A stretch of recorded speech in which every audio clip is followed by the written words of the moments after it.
Welcome, dear children, to e-learning classes. Today, we shall do the Social Science chapter number 3, Indian Constitution. What is Constitution? Well, it is a systematic compilation of set of rules to run the government of a country is known as the Constitution of the country. The first comes the preamble. In the preamble, it is written that we, the people of India, having solemnly resolved to constitute India into a sovereign, socialist, secular, democratic republic, and to secure to all its citizens justice, social, economic, and political liberty of thoughts, expression, belief, faith, and worship, equality of status and of opportunity, and to promote among them all fraternity, assuring the dignity of the individual and the unity and the integrity of the nation. In our Constituent Assembly, this 26th day of November 1949, do hereby adopt, enact, and give to ourselves this Constitution. So, dear children, in our Constitution, we have taken the oath that we will keep Indian Constitution first and foremost, and we shall give all the people of India the same right of equality. How was the Constitution of India formed? The Constitution of India is the statement of national goals and aims such as democracy, socialism, secularism, national unity, etc. The Constituent Assembly was established. It started working from 9 December 1946. The Constituent Assembly was formed of prominent and distinguished scholars and leaders. The political vision and foresight was incorporated in the Constitution. Leaders like Jawaharlal Nehru, Dr. Rajendra Prasad, Sardar Vallabhbhai Patel, Maulana Abdul Kalam Azad, Shyam Prasad Mukherjee, Sardar Baldev Singh, etc., provided their guidance. Frank Anthony represented the Anglo-Indian community and H.P. Modi represented the Parsi community. The committee had various constitution scholars like Aladi Krishna Swami Iyer, Dr. B.R. Ambedkar, K.M. Munshi, etc. There were female members like Sarojini Naidu and Vijayalakshmi Pandit.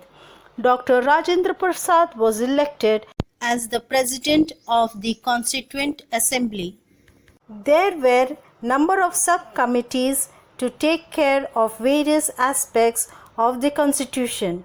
The drafting committee, which was headed by Dr. B.R. Ambedkar, gave to the Constitution its final shape.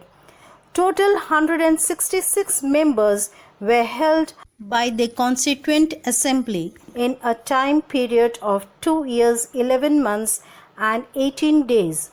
On 26th November 1949, the committee passed the Constitution, which was enforced on 26th January 1950.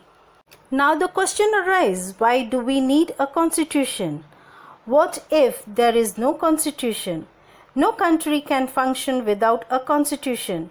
A Constitution serves many objectives. It is a document which finally waves the thoughts and ideas of our country. It tells about the kind of government our country would have, how to run the administration of our country. In a democratic form of government, we elect our leaders so that they can run the administration on our behalf. However, there are provisions in the Constitution to check the misuse of the power by the leaders. Things to know. The Constitution of India has borrowed some special features of the Constitution of Britain, Ireland, France, and the United States of America. The Constitution of India is the longest written constitution in the world. The salient features of our constitution: first is the democratic rule. India has adopted the democratic system of government. General elections are held in our country every 5 years. Citizens above the age of 18 are eligible to cast their vote. We cannot imagine democracy without election. People all over the country play their role in electing their representatives. Any voter of the country can contest an election, irrespective of his or her religion, caste, class, or gender. The elected representatives rule for 5 years. Every citizen enjoys the freedom to follow religion of his or her choice, as well as the freedom of speech, expression, and thoughts. Second is the secularism. A secular nation means that the government does not conform to the norms of any particular religion in their system of governance. Citizens are not discriminated on the basis of their faith, section, or religion. Every citizen enjoys the right to follow and propagate their religion of his or her choice. Next comes the republic. Republic means the government that obtains power from people directly or indirectly. We have adopted a democratic republic system of government, which means that power are not limited in the hands of few privileged people.